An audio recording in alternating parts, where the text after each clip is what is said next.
Mesdames et messieurs, bonsoir. Merci de vous connecter sur Canal Ivoire.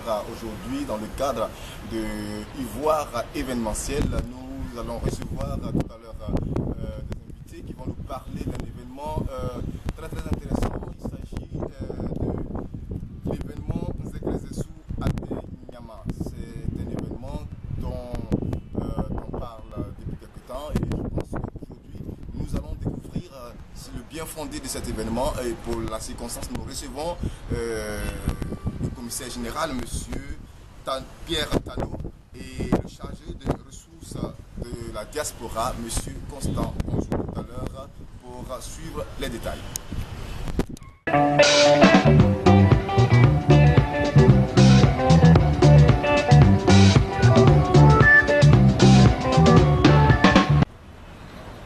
Bonjour M. Pierre Tano. Oui, bonjour. Vous êtes le commissaire général de Nzekrezessou Atenyama. Oui, tout à fait. Alors, Nzekrezessou Atenyama, de quoi s'agit-il? Nzekrezessou Atenyama consiste à faire une mise en valeur des jeux traditionnels baoulés, c'est-à-dire dans le groupe Aka. C'est un jeu de toupie. C'est un jeu de toupie qui regroupe un certain nombre de jeunes de différents villages. On dit jeunes, c'est un peu trop dit, et de tout âge, ils peuvent participer à ce jeu. Voilà. Alors, l'événement, c'est quand? Et on parle de Nzekrezessou, c'est à Nzekrezessou certainement. Oui, l'événement se déroule effectivement à Nzekrezessou, dans la sous-préfecture de Nzekrezessou, du samedi 20 août et prendra fin le samedi 27 août. D'accord. Alors, un jeu de toupie, de quoi s'agit-il? Est-ce que vous pouvez expliquer brièvement ce jeu-là?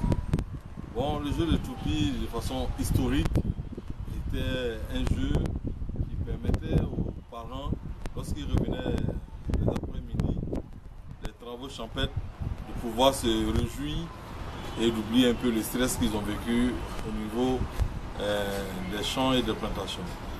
Ce jeu est un jeu qui regroupe des équipes qui s'affrontent et qui mettent des toupies en ligne, c'est-à-dire 8 toupies en ligne, et c'est 4 joueurs de chaque côté avec 2 remplaçants pour jouer.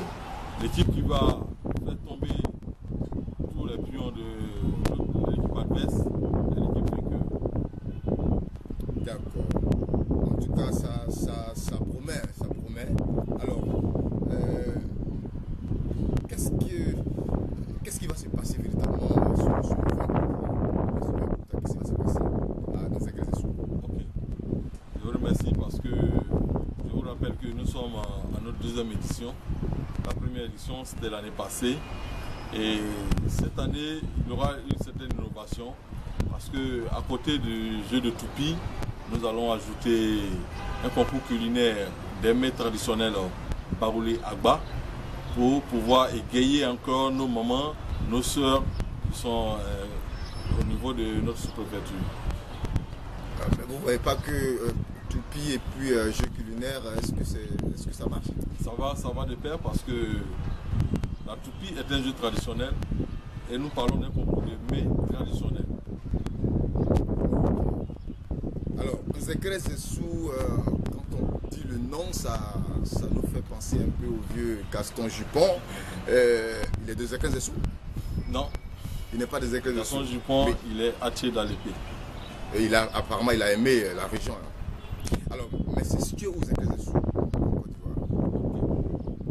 Sachez que Nzekrezessou a été connu grâce à l'acteur Maurice Gaston Jupon, parce que étant lui-même en fonction à l'Institut des aveugles, nous avons des parents qui sont dans cet institut, et comme ça il a aimé le nom du village et il a fait la promotion par ses sketchs et autres. Nzekrezessou est dans la région d'Inzi et précisément dans le département de Bokanda. Nzekrezessou est un chef-lieu de sous-préfecture érigé en sous-préfecture depuis l'année 2007. Nous sommes à plus de 400 km d'Abidjan, en partant par le nord, c'est-à-dire après Tumodi, Diamokro, Bokanda et Nzeklenesu. Nzeklenesu est situé à 35 km de Bokanda. Vous me faites penser à quelqu'un qui dit on ne dépasse qu'à côté de vous. Et là, grève-les. Voilà. Ok. D'accord, merci parce que là, vraiment, nous serons véritablement fiers et heureux de découvrir Nzeklenesu. Alors, l'initiative est de l'association des jeunes du village de Nzeklenesu. L'objectif de cet événement, c'est quoi? Vous recherchez quoi en organisant Nzeklenesu à Tenyama? En organisant Nzeklenesu à Tenyama, c'est pour promouvoir les jeux traditionnels baoulés. Et ce jeu est, à notre avis, en voie de disparition. Donc c'est notre façon à nous de ramener ce jeu pour que ces générations qui n'ont pas connu puissent le connaître afin de pouvoir le pratiquer et plus tard transmettre ça à d'autres générations pour que ça ne puisse plus disparaître. C'est notre objectif. Ok. Alors, quelles sont les personnes qui sont attendues à ce jeu-là? Comme je le disais plus haut, ça concerne toutes les personnes de tout âge, les jeunes, les enfants, les vieux, les femmes. Mais est-ce que des gens qui ne sont pas des Nzeklenesu peuvent participer? Tout le monde. Tout le monde. Parce que les Nzeklenesu, est composé de 10 villages. Et nous invitons tous les 10 villages à prendre part, comme l'année passée, ça s'est passé. Et ça s'est déroulé avec la participation des autres villages. Donc cette année, nous attendons encore la participation des autres villages pour que, à travers ce jeu, nous scellons encore cette fraternité qui existe entre les filles et fils de la sous-préfecture des Nzeklenesu. Même au-delà des Nzeklenesu, nous attendons aussi d'autres localités. Pourquoi pas des localités du nord, du sud, de l'ouest et aussi du centre de l'est pour pouvoir venir participer. Et ça va être vraiment un événement d'abord touristique et une occasion de joie et de gaieté pour ces populations qui sont à Nzeklenesu. Ok, donc l'édition de l'année dernière, l'année dernière ça a eu lieu. Oui, Donc c'est chaque année l'événement. Alors, mais est-ce que, je pense que si vous êtes à la deuxième édition, c'est certainement parce que la première édition a été très intéressante. Est-ce que vous pouvez nous parler un peu, qu'est-ce qui s'est passé l'année dernière? Je crois que les images témoignent un peu, ça a été très intéressant. Justement. Ok, l'année dernière, il y a eu vraiment une participation qui nous a été satisfaisante du moment où nous étions à notre première édition. Et il y avait une attraction spéciale.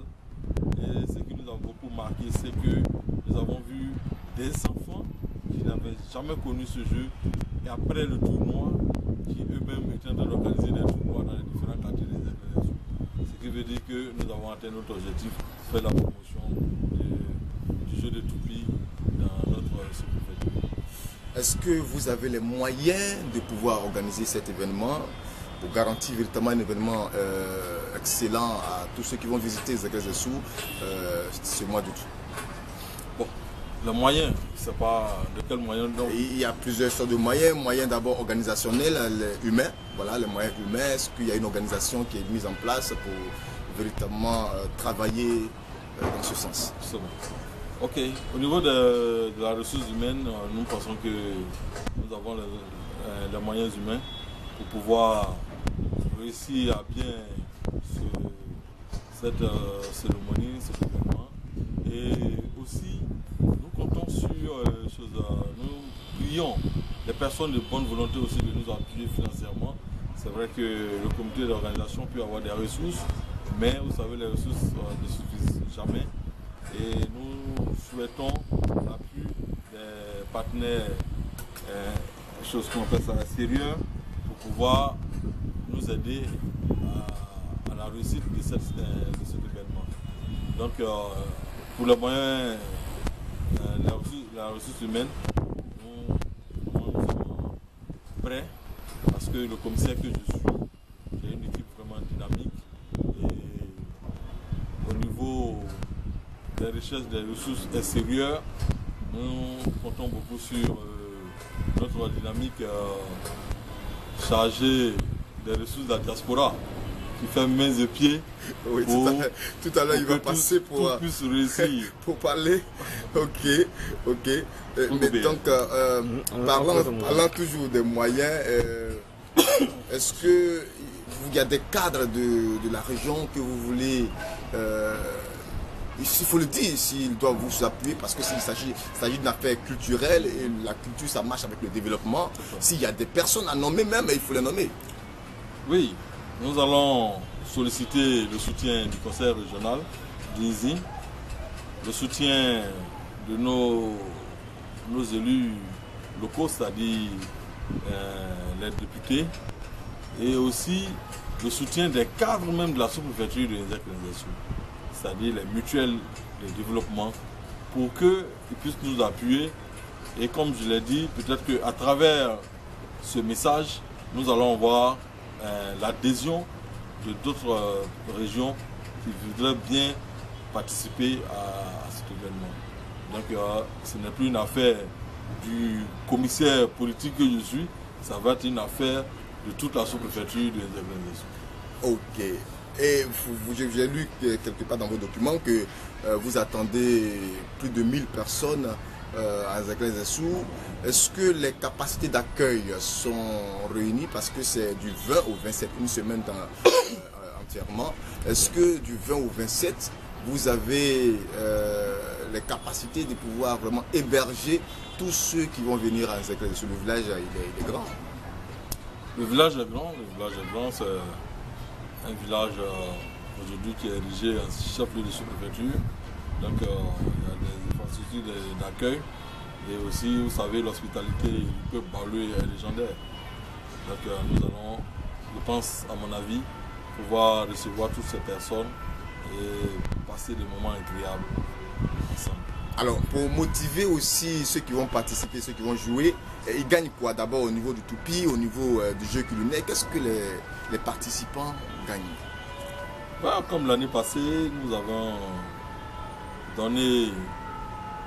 offert des médailles aux vainqueurs et aussi des trophées et des enveloppes pour pouvoir les encourager, parce que vous savez, c'est pas facile, même si nous organisons, les équipes s'entretiennent.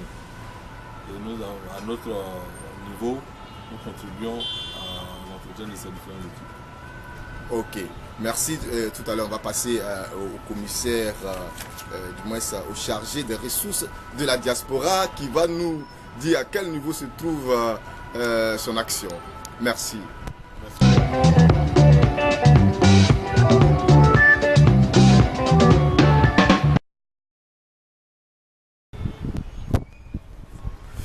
Voilà, monsieur Constant Bonjour. Oui. Bonjour. Bonjour, monsieur Benjamin. Vous êtes le chargé des ressources de la diaspora pour ce qui concerne l'événement Nzek-Nzesou à Tegnama. Oui. Alors, de quoi s'agit-il, votre prérogative chargé des ressources de la diaspora? Chargé des ressources de la diaspora, étant un jeune de Nzek-Nzesou résident à Abidjan, voilà, mon rôle ici, c'est de contacter des partenaires pour l'événementiel. Vous savez, c'est vrai à Nzek-Nzesou, qui est dans le département de Bokanda, il y aura des chargés de ressources là-bas. Mais moi, étant sur Abidjan et ayant des contacts aux États-Unis un peu partout, je suis chargé à mon niveau, puisque c'est à l'internet, d'envoyer des mailings, de contacter certains fournisseurs, de contacter certaines personnes aussi à Abidjan qui sont sensibles à la chose culturelle, pour nous aider soit financièrement, matériellement, ou même avoir un soutien spirituel même pour l'événement. Parce que les ressources, ça peut être matériel, c'est bien beau. Financier, ça peut être beau. Mais si tu n'as pas les ressources spirituelles aussi, à tes côtés, rien ne peut aboutir. Parce que sans Dieu, nous ne pouvons rien faire. Donc il s'agit de tout. C'est cela qui consiste un peu à ma fonction. Alors, quels sont les arguments que vous avez pour pouvoir stimuler cet engouement? Déjà, Nzek-Nzesou, certaines personnes encore, quand on parle de Nzek-Nzesou, ils se disent que c'est un mythe. Voilà. C'est pour prouver d'abord à cette personne que Nzekere Zesu existe réellement en Côte d'Ivoire. Que c'est ni légende, ni mythe, mais c'est une réalité. Là, c'est un fait. Maintenant, le jeu de Tupi. Pratiquement, bon, les gens ne connaissent pas le jeu de Tupi en tant que tel en Côte d'Ivoire. C'est un peu attiré au jeu de yo-yo en Europe où il y a la corde et on tire. Mais quand tu parles de Tupi, certaines personnes s'étonnent. Donc ici, c'est pour pouvoir, cet argument aussi, envoyer les gens à découvrir un pan de la culture très riche en pays baoulé, qui est le jeu de Tupi. Ok. Alors, aujourd'hui, le jeu de Tupi, je crois que c'est dans le mois d'août, ça va commencer. Qu'est-ce que vous attendez au niveau des ressources? Qu'est-ce que vous attendez? Est-ce que vous avez sollicité des personnes? Vous avez des partenaires déjà? Bon, présentement, nous avons envoyé des mailings pour solliciter l'appui matériel et financier de certaines grosses structures de la place. Même aux ressortissants des écrits de souristes à Abidjan.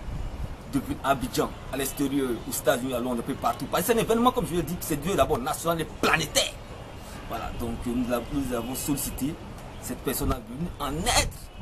Parce que la culture, le tourisme développe une structure. Aujourd'hui, vous prenez le département de Bordeaux en France, la culture est extraordinaire. Parce qu'eux, ils ont misé sur le vin. Ils ont misé sur le vin. Et aujourd'hui, c'est à cause du vin, les gens quittent la Chine, le Japon pour aller visiter Bordeaux. Nous, aujourd'hui, à cause de jeu de Tupi, les gens quitteront Londres, New York, Pékin, Singapour, pour se rendre en Nzekere Zesu. Pour voir que Nzekere Zesu est une sous-préfecture. Pas en voie de développement, mais une sous-préfecture de développement. D'accord. Vous avez parlé aussi au niveau de l'appui, c'est-à-dire des entreprises que vous allez solliciter. Mais qu'est-ce qu'une entreprise gagne? Qu'est-ce que vous proposez à une entreprise pour pouvoir évidemment investir dans un événement comme celui-là? Mais déjà, c'est l'exclusivité. Avoir l'exclusivité d'un jeu de Tupi. Voilà. Parce que quand il y a l'exclusivité d'un événement, il n'y a rien de tel. C'est vrai, ce n'est pas connu. Mais lorsqu'ils verront, ils viendront sur le terrain, ils vont voir la mobilisation des jeunes Nzekere Zesu. Ils vont voir même le nouveau-né, même celui qui est dans le fond de sa mère. Très sage déjà quand on entend l'événement de Nzekere Zesu. Vous voyez? Donc c'est celui qui vient sur l'événement, déjà il aura l'exclusivité de Nzekere Zesu à Tenyama. Il va voir aussi l'hospitalité légendaire du peuple baoulé. Dans le porté chaque jour en prière. C'est aussi. Il figurera aussi sur tous nos prospectus, sur nos gadgets, sur tout ce qui est attrait à la communication. Voilà, il figurera dessus. Et en plus, il pourra se targuer d'être en griffe la première structure à avoir participé à l'événement Nzekere Zesu à Tenyama 2016. D'accord. Mais est-ce que vous confirmez la mobilisation? Vous attendez combien de personnes à cet événement? Cet événement, attendons plus de 1000 personnes. L'édition 2015, vous étiez à combien de personnes? En 2015, même ça a dépassé nos prévisions. En 2015, comme c'était la première édition, on tapait, on s'est dit bon, en pleine réunion, même le commissaire général avait dit en pleine réunion que l'événement 2015 lui comptait au moins 500 personnes, ne comptait pas trop. Mais cela est allé au-delà de nos espérances. Oui. Donc, à l'édition 2015, on a atteint facilement 1000 personnes. 1000 personnes, 1000 participants. C'est pour ça, cette année 2016, nous attendons plus de 1000 personnes. Plus de 1000 personnes, parce qu'il y aura une communication agressive de proximité que l'événement. Alors, un appel, vous avez un mot de fin pour... Oui, un mot de fin. D'abord, nous sollicitons l'appui spirituel des ancêtres de Nzekere Zesu. Nous sollicitons les bénédictions et les grâces des anciens Nzekere Zesu. Nous appelons aussi la mobilisation générale de tous les enfants de Nzekere Zesu. Parce que ce n'est pas un événement du commissaire général, c'est un événement de l'association des jeunes de Nzekere Zesu, sous-préfecture, qui compte plus de 10 villages. Donc nous attendons la mobilisation exceptionnelle de toutes ces personnes. Aussi les cadres de la région, d'Inzi Koumoui, nous attendons la participation à toutes ces personnes de bonne volonté qui ne sont pas d'une Zekres de Sou, mais qui ont déjà entendu parler d'une Zekres de Sou. Nous avons les appuis, nous serons aussi nécessaires. Les contacts? Donc déjà pour le commissaire général, c'est le 08 18 89 91. Pour la partenaire ici, les États-Unis d'Amérique, en griffe parce qu'elle était venue en Côte d'Ivoire pour déjà séjourner, faire les différents repérages. Son numéro aussi à Abidjan, c'est le 01 45 09 29. Et pour le chargé des mobilisations des ressources de la diaspora, c'est le 78 26 01 08. Merci, monsieur Constant Bonzou, chargé des ressources de la diaspora de Zekres de Sou, Ate Nyama. Je vous en prie. Que Dieu vous bénisse. Que Dieu vous bénisse aussi.